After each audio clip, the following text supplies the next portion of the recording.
جو لوگ ایمان لائے اور عمل نیک کیے ان کے لیے خوشحالی اور عمدہ ٹھکانہ ہے۔ حضرت عائشہ سے مروی ہے کہ رسول اللہ صلی اللہ علیہ وسلم ایک مرتبہ ان کے پاس تشریف لائے تو دیکھا کہ ایک عورت عائشہ کو دم کر رہی ہے، تو آپ نے فرمایا عالجیہا بکتاب اللہ، اللہ کی کتاب یعنی قرآن مجید کے ساتھ اس کا علاج کرو، یعنی مریض کے پاس قرآن مجید پڑھ کے سنائیں یا آپ خود پڑھیں یا کوئی کیسٹ وغیرہ لگا دیں۔ قرآن مجید شفا ہے، اس کا پڑھنا بھی شفا ہے اور اس کے ذریعے علاج بھی کیا جاتا ہے۔ کیوں؟ اس کی دلیل کیا ہے؟ وَنُنَزِّلُ مِنَ الْقُرْآنِ مَا هُوَ شِفَاءٌ وَرَحْمَةٌ لِّلْمُؤْمِنِينَ، اور یہ عام بات ہے، اور ہم نے قرآن نازل کیا جو تمام مومنوں کے لیے شفا اور رحمت ہے۔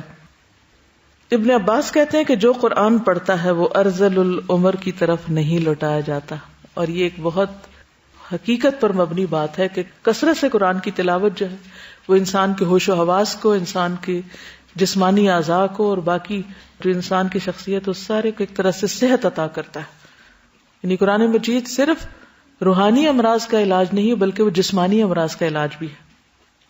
ایک اور روایت میں آتا ہے، ابن عباس سے روایت ہے، اور وہ اس آیت کی تفسیر کرتے ہوئے کہتے ہیں ثم رددناہ اسفل سافلین الا الذین آمنوا، پھر ہم نے اس کو پس ترین حالت کی طرف پلٹا دیا سوائے ان کے جو ایمان لائے۔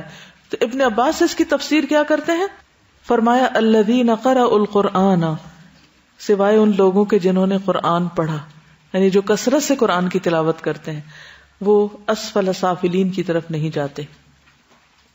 پھر نماز اور صحت، نماز اگرچہ ہماری عبادت ہے لیکن اس کے جو فائدے ہیں ان میں سے ایک روحانی صحت ہے۔